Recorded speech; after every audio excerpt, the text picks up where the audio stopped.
بسم اللہ الرحمن الرحیم۔ حاجی عبدالوہاب صاحب نور اللہ مرقدہ کے وظائف بہت ہی مشہور ہیں اور بہت ہی مجرب وظائف بتاتے تھے۔ جو بھی پڑھتا تھا اس کا کام ہو جاتا تھا۔ یقیناً یہ حاجی عبدالوہاب صاحب رحمۃ اللہ علیہ کا اخلاص تھا اور اس کے پیچھے حاجی صاحب رحمۃ اللہ علیہ کی دعائیں تھیں، تو جو بھی پڑھتا تھا اس کا کام ہو جاتا تھا۔ تو اس لیے لوگ حاجی عبدالوہاب صاحب رحمۃ اللہ علیہ کے جو وظائف ہیں اس کے عاشق ہیں۔ جہاں بھی کوئی وظیفہ مل جائے لوگ حاجی عبدالوہاب صاحب کا حوالہ دیتے ہیں تو ضرور اس پر عمل کرتے ہیں۔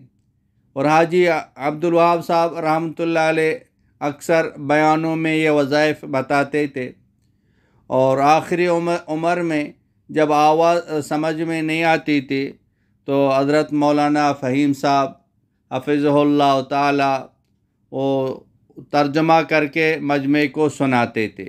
یعنی اتنی ضروری وہ وظائف تھے تاکہ لوگ ان کو پڑھیں اور ان کے کام ہو جائیں۔ اب اس مختصر ویڈیو میں 3 وظائف حاجی صاحب کے بتاتا ہوں۔ بہت ہی زبردست یہ وظیفے ہیں، اس کو اپنی زندگی کا معمول بنا دیں۔ بہت ہی مختصر ہیں، ہر کوئی ان کو پڑھ سکتا ہے۔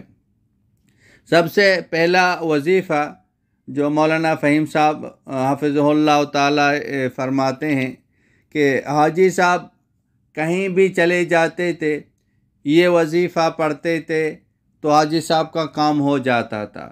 کسی ایئرپورٹ میں یا کسی ملک میں یا ویزے کا مسئلہ تھا یا جہاں بھی کوئی بھی مسئلہ تھا، یہ پڑھتے چلے جاتے تھے، آپ کا کام ہو جاتا تھا۔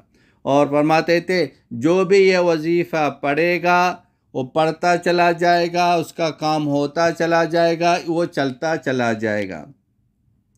وہ وظیفہ یہ ہے، لا تدرکہ الابصار وہو یدرکہ الابصار وہو اللطیف الخبیر۔ یہ آیت پڑھتے جائیں اور چلتے چلے جائیں، ہر مشکل میں اللہ پاک راستہ کھول دیں گے۔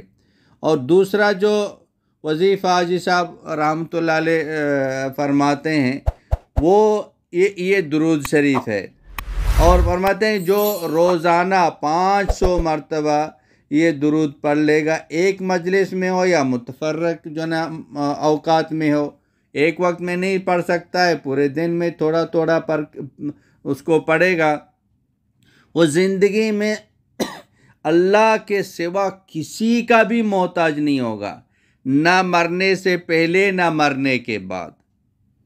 تو وہ درود شریف یہ ہے، صلی اللہ علی سیدنا محمد وآلہ وسلم۔ یہ مختصر درود شریف ہے، روزانہ اس کو 500 مرتبہ۔ اور تیسرا وظیفہ اکثر یہ بتاتے تھے، جب بھی گھر میں داخل ہوں تو بلند آواز سے سلام کریں، اور چاہے گھر میں کوئی ہو یا نہ ہو، اس کے بعد کوئی بھی درود شریف پڑھ لیں، اور اس کے بعد ایک بار قل هو اللہ احد پڑھیں، یعنی سورہ اخلاص پڑھیں، اور جتنا قرضہ ہے وہ اللہ پاک اتار دیں گے، اور آئندہ یہ کبھی جو نا مقروض نہیں ہوگا، اس پر قرضہ کبھی نہیں آئے گا، اور اللہ پاک وافر مقدار میں اس کو روزی عطا فرمائے گا، اور اتنی روزی ملے گی، اتنی دولت، اتنا مال ملے گا، وہ خود بھی کھائے اور پڑوسیوں کو کھلائے، اس کا مال کبھی ختم نہیں ہوگا۔